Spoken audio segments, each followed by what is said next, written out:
Hi everyone, welcome back to my channel. I'm the Queen of Kingsbury and I'm so happy you're joining me today. Happy New Year! We made it! Another year! I want to thank all of my subscribers for tuning in this year. I really do appreciate it. Through the potpourri of the hodgepodge of different videos I bring you, from mostly spending time at home with my dog Bella and my chickens, this is the part of my life I love the best, to my various travels. I travel sometimes to New York and LA, not that much, but sometimes. And the highlight of this year was the coronation. I went to London with my husband and we had such a great time. We got some good footage. I hope you all tuned in for that. If you didn't catch it, please look back on all my videos. Look at around May 2023 and you'll find it. So I just wanted to do this video to thank everyone. So I'm going to take this time to ask you to leave any of your questions in the comments down below, and I'll for sure answer them for you. And if you have any questions about any of my videos, or if you have requests of things I could possibly do for you, I'd love it. Maybe some books you'd like to review, which brings me to my gift for you today is to review this beautiful book that was given to me by my kids this Christmas. It's about Buckingham Palace, and it's an old edition, printed in 1968 by Viking Publications. It's called Buckingham Palace, and that's what it's called. Isn't it beautiful? It's this old fabric that they used to use on books, early 20th century printing, with this gorgeous gold. I'm not sure what it is.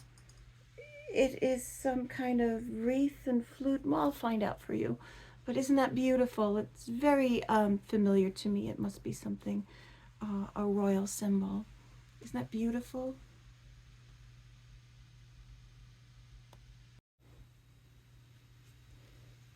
Here's the front inside cover.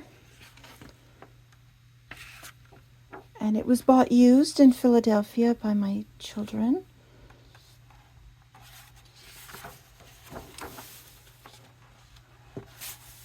And it looks like there are 3 sections. The introduction, of course, but the main sections: the architecture, the works of art, the paintings.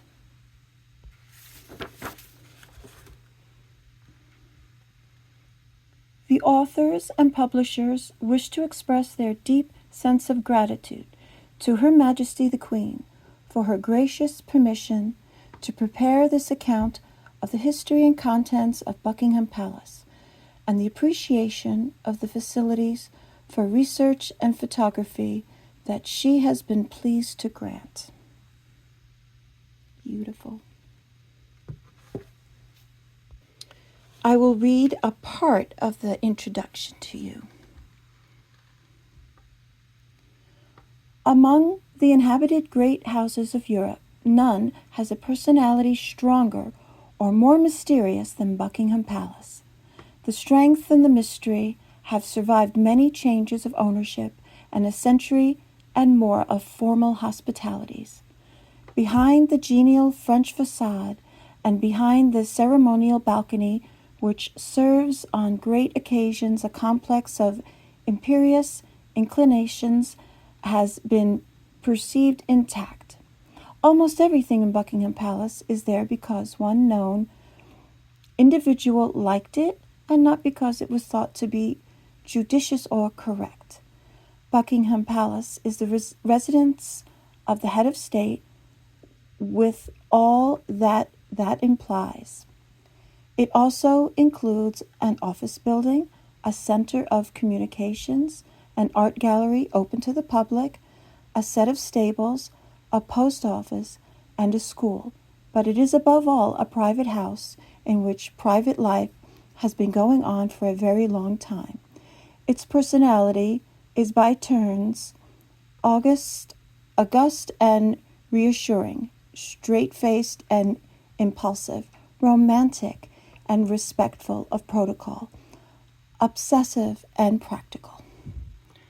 I will show the rest of the introduction if you want to pause and read it.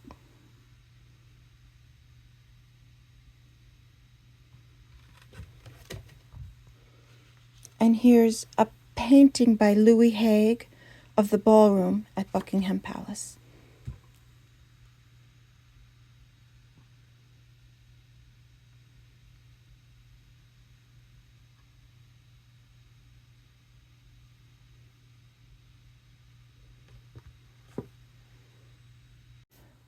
Buckingham House is the original name of Buckingham Palace.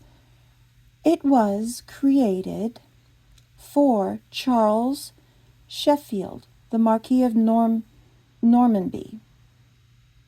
And he was later given a dukedom, and his name was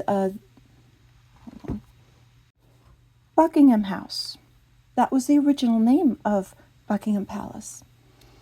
And it was built for Charles Sheffield, who was the Marquis of Normanby, who was later given a dukedom, the Dukedom of Buckingham, in 1703. As you could see, there was a gate, but no front facade. So the front facade later comes in across the front. When Queen Victoria moved in, she was having many children. As we know, she had 9 children, and she needed a wing to house them, to give them each their own bedroom and probably dressing quarters and playrooms. So the whole front was built right here, and we'll later see that. That was for where the balcony will be, and all those rooms are where Queen Victoria's children lived. So here's a picture of the survey where Buckingham House was built. And if you look closely, and I can read it to you, it was built partially on Crown property. So the Duke of Buckingham had no choice but to sell it to the Crown.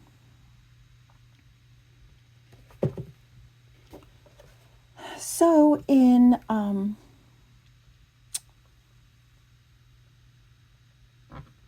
1761, Buckingham House was bought by the Crown, and it was then known as the Queen's House.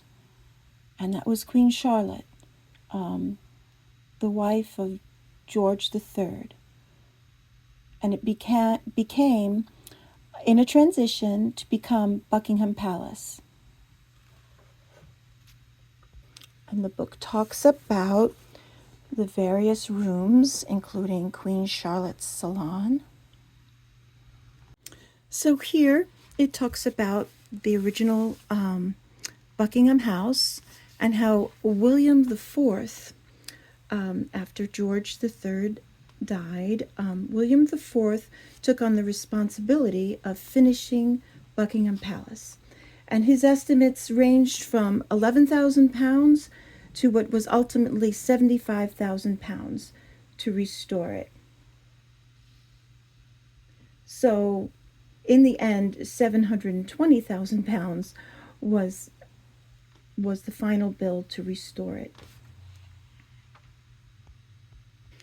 So by the time it was finished, William IV died, and his successor, Queen Victoria, entered the palace, and she decided she loved it so much it would become her principal venue for the court. The new wing was built for the Queen, and this is a drawing of the new front as we now know it. And that was to house her growing family. So now George V is king, and he wants the face of Buckingham Palace to get a facelift. And he's also putting in the Queen Victoria statue fountain.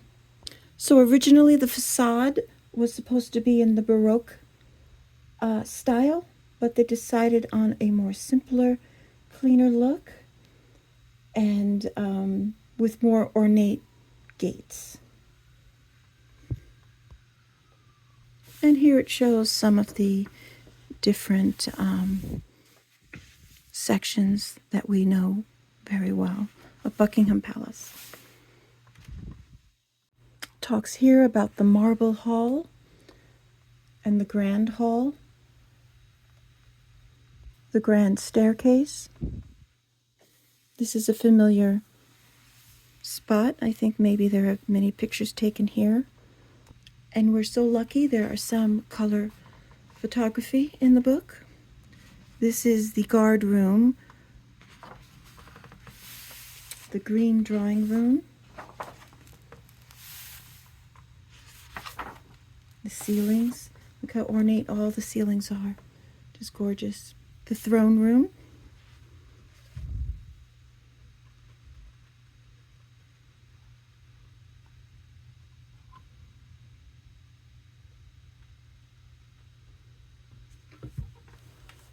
This gorgeous chimney and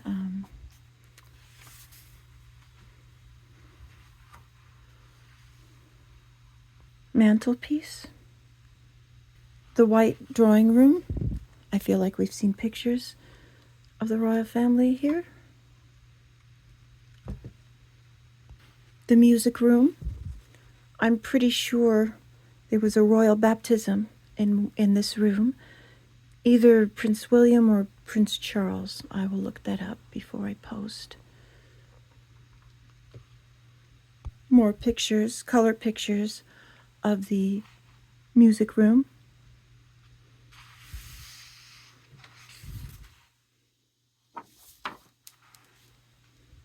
The blue drawing room with this light bluish gray upholstery and gorgeous wallpaper. I believe it's fabric wallpaper. That's why these things, of course, in the palaces aren't changed very often. It's not only gorgeous and ornate, but it is expensive. The state dining room with all the gorgeous portraits there. Here is the ballroom thrones. And they talk about the red draping, crimson velvet of the throne canopy, designed by Sir Edwin Lutyens and created from the imperial shamiana used for the coronation durbar in Delhi in 1911. Here are the 1844 and the 1855 room pictures. So the room was decorated in yellow silk for the visit of the French Emperor Napoleon III and his spouse, the Empress Eugenie, in 1855, when it was used as the Emperor's reception room. The couple stayed at Buckingham Palace for 3 days.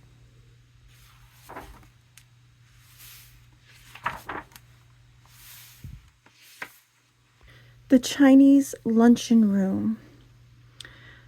This gorgeously exotic ensemble is a most delightful surprise, for it is completely made up by Bloor and Cubitt from parts of the Brighton Pavilion music and banqueting rooms. So they were the architects, combined with rich Chinese red hangings and bamboo trellis-like decorative dados. Here is the Chinese luncheon room chimney piece with fire dogs made by W.M. Feetham in 1849.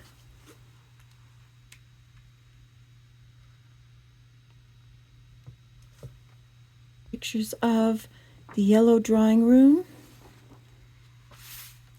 the center room, .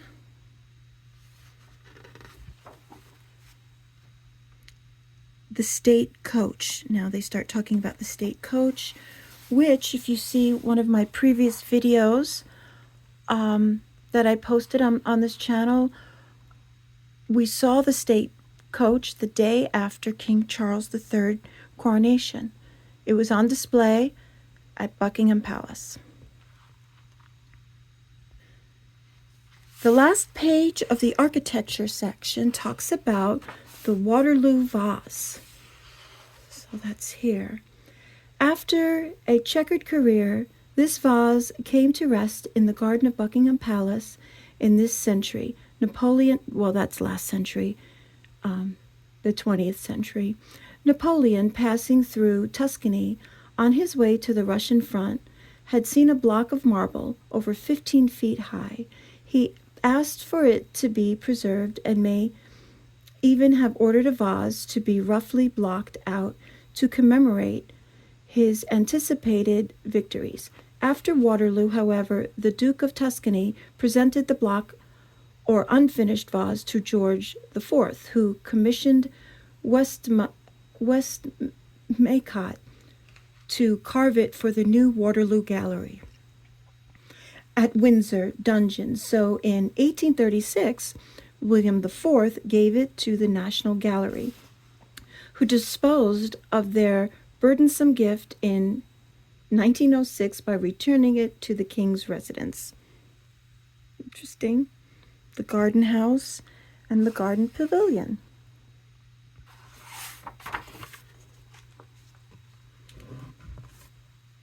Hi everyone. Well, thank you so much for joining me this New Year's Eve. I really do appreciate you tuning in and watching all my videos. If you have any questions or comments, please leave them below. If you like the video, please subscribe and hit the notification bell, and you'll be the first to know of my next video. And stay tuned, because I will be finishing the review of this book. I just completed the architect section, and will be featuring the paintings and the works of art in the next two videos I publish. I'm the Queen of Kingsbury, and thanks again. Until next video, bye-bye.